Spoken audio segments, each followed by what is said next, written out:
প্রিয় দর্শক, টক্স বিডি নিউজের পর্দায় চলে আসছি আপনাদেরকে একটি চমৎকার একটি মজার খবর জানানোর জন্য।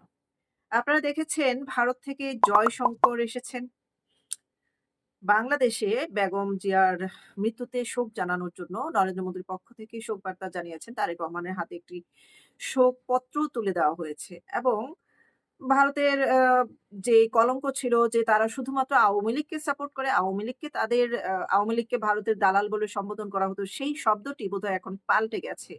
বর্তমান সময়ে আমরা জামাতের বিভিন্ন নেতাকর্মীদের মুখ থেকেও শুনেছি, ভারতের সাথে দালালি করে যদি বিএনপি তারেক রহমান ক্ষমতায় আসতে চান, তাহলে তাদেরকে যেন একটি ভোটও না দেওয়া হয়।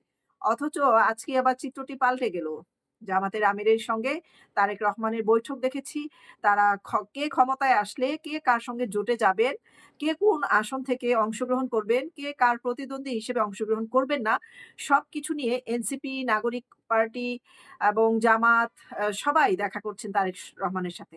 এতে করে বুঝাই যাচ্ছে যে আগামীর প্রধানমন্ত্রী তারেক রহমানই হতে পারেন। তবে এর পিছনে আরেকটি টাইটেল যোগ করা হলো যে একটি মৃত্যুই পাল্টে দিল সমস্ত চিত্র। মানে বেগম খালেদা জিয়ার মৃত্যুর কারণে সেই আবেগকে কাজে লাগিয়ে পুরাতন সব রাগ অভিমান ভুলে গিয়ে এখন তারা এক হতে চেয়েছেন। অপরদিকে জয়শঙ্কর বাংলাদেশে এসে যে চিত্রটি পাল্টে দিয়েছেন এবং যেই বার্তাটি বাঙালির জন্য রেখে গিয়েছেন, বিশ্ববাসীর জন্যও এটি একটি বিরাট বার্তা হতে পারে। যিনি নিজেকে অনেক বড় সেলিব্রিটি মনে করেন, সমস্ত পৃথিবীর গ্লোবাল সেলিব্রিটি বলে নিজেকে আখ্যা করেন এবং নিজের মার্কেটিং নিজেই করেন এবং সমস্ত পৃথিবীর আ আ নিজেকে অনেক কিছু মনে করেন। পৃথিবীর মধ্যে নিজেকে একটা শ্রেষ্ঠ কিছু সেই অখ্যাত, বিখ্যাত, কুখ্যাত শ্রেষ্ঠ সেলিব্রিটি আজকে চরমভাবে অপমানিত হতে দেখেছি আমরা। কারণ একটি ব্যক্তি অবৈধভাবে ক্ষমতায় বসেছে, সে কিভাবে একজন রাষ্ট্রপ্রধানের বা প্রধানমন্ত্রীর সমমর্যাদা আশা করতে পারে?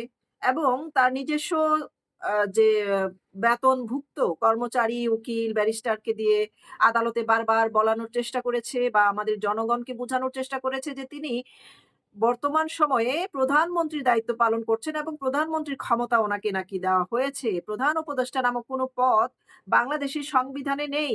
সেই পদ তৈরি করে ইন্টেরিয়ম গভর্নমেন্ট তৈরি করেছে। তাদের নিজেদের মনের মতো করে আলাদা একটা সরকার তৈরি করেছে, যে সরকারকে পৃথিবীর কোনো রাষ্ট্র স্বীকৃতি দিচ্ছে না, একমাত্র পাকিস্তান তাদের মিত্র বন্ধু ছাড়া।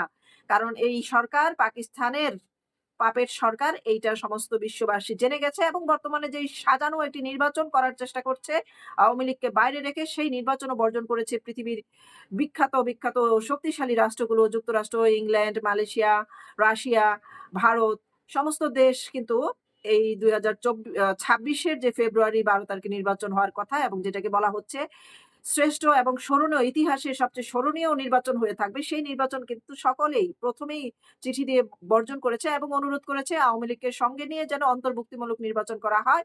কিন্তু সেই দিকে তারা ধাবিত হচ্ছে না। তারা নিজেদের মন গড়া মতো আওয়ামী লীগকে বাদ দিয়ে নির্বাচন করার পরিকল্পনা করছেন এবং জনগণ বলাবলি করছেন যে ২০২৪ এর কর ফাঁকি দেওয়ার কারণে ৬ মাসের জেল রায় হয়েছিল ইউনূসের। ভবিষ্যতে তার ফাঁসি হতে পারে বিভিন্ন অবৈধ কর্মকাণ্ডের কারণে এবং মব সাম্রাজ্য চালু রাখার কারণে।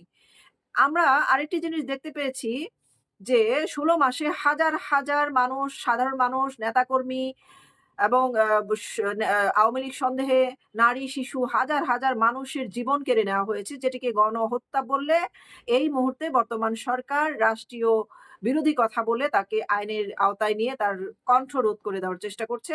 সেই অবৈধ সরকার স্বীকৃতি পায়নি ভারতের কাছ থেকে এবং পাক প্রতিনিধি মানে পাকিস্তানের সংসদ সদস্য যেখানে স্বীকৃতি পেয়েছেন, সৌজন্য সাক্ষাৎ করেছেন, তার সঙ্গে আলোচনা বৈঠক হয়েছে।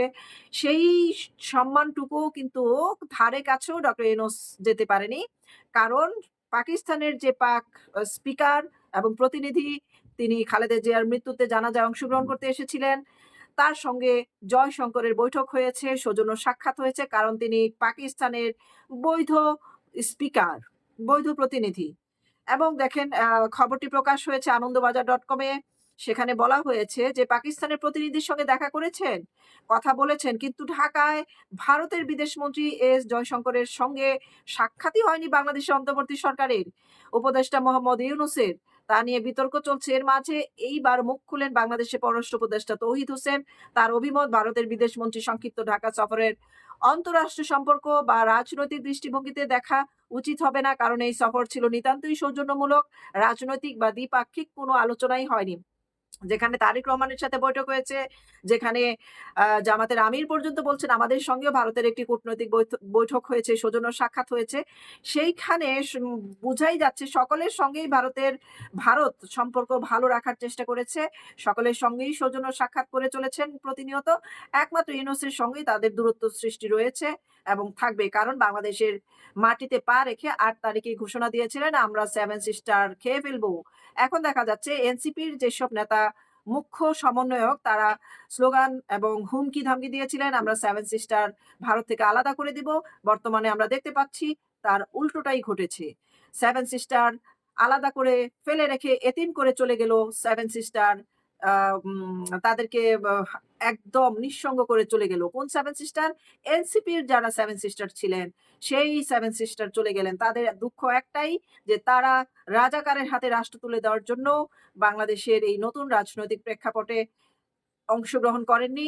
তারা নতুন একটি মেধা এবং প্রকাশ করার জন্য তাদের নিজস্ব নতুনত্ব চিন্তার সংযোজন করার জন্য বাংলাদেশকে নতুন পথ, নতুন দিগন্তে নিয়ে যাওয়ার জন্য নতুন স্বপ্ন নিয়ে এসেছিলেন। তাদের স্বপ্ন ধূলিসাৎ হয়ে গেছে যখন এনসিপি জামাতের সঙ্গে হাত মিলিয়েছে।